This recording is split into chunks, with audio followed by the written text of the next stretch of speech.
Game week 25 hasn't gone to plan so far. With 2 matches to play, a score of 46 points minus 4 has seen a red arrow down to 175k.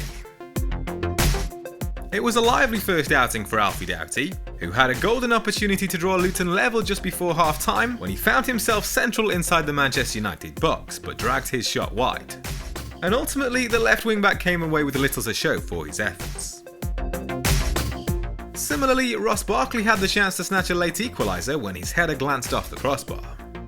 Diogo Jota made a positive start with a delicious flick on to put Darwin Núñez in on goal, but then suffered a nasty-looking knee injury just before half-time. And after finding the net with an audacious lobbed finish, Darwin had to be replaced at half-time through injury as well. Pedro Porro's pre-deadline injury put an end to my bench boost plans, but I'm starting to regret not taking an extra hit to replace him and going ahead with it. Erling Haaland has let us down with the triple captainship so far, failing to score from 9 shots against Chelsea, including 3 big chances missed. The bench boost always looked like it would be resting on the shoulders of Ollie Watkins, and as it turns out he would have made it a success with his brace against Fulham. Missing out on those points has been especially costly given the lack of returns from the Double Gameweek players so far.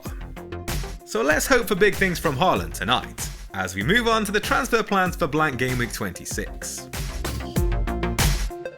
Whilst the injuries to Jota and Darwin have limited their Double Gameweek 25 potential, the plan was always to move them both out for a hit in Blank Gameweek 26 to field 11 players.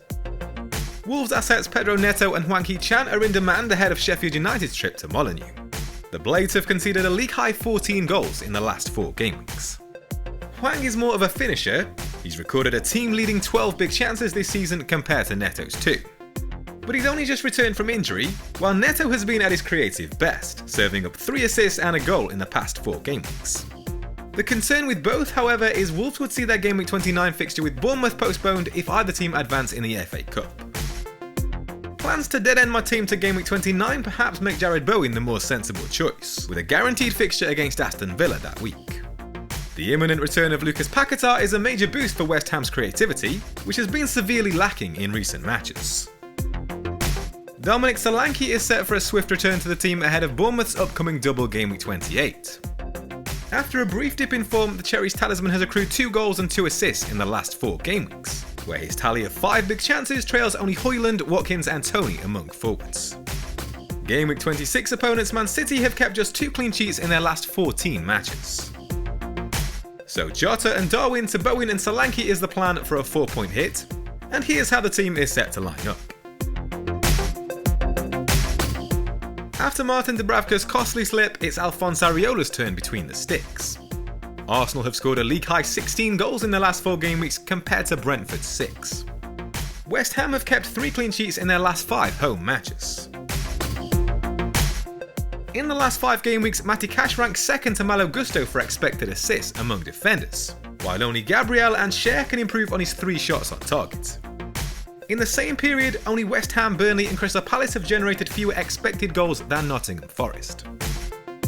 Gabriel and Botman go head to head, and I'm not anticipating many points from the latter, with no clean sheets in 8 now for Newcastle. Arsenal kept out the Magpies in both meetings last season, with the home fixture ending in a 0-0 draw. In the last 4 game weeks, Garnacho and Saka are the only midfielders with more shots than Phil Foden.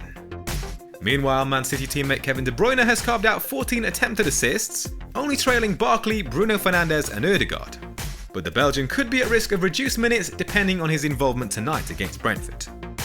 They face a Bournemouth side with no clean sheets in the last 6 game weeks. Bukayo Saka continued his recent hot streak with a brace against Burnley.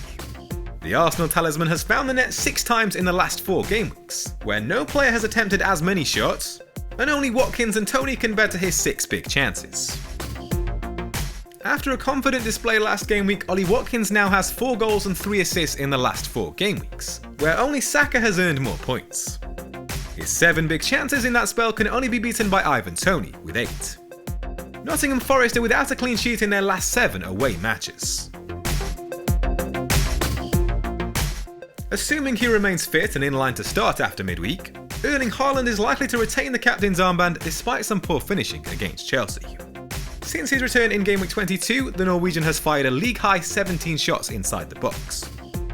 Bournemouth have shipped 24 goals in 8 matches against top 6 teams this season. Only Burnley have conceded more.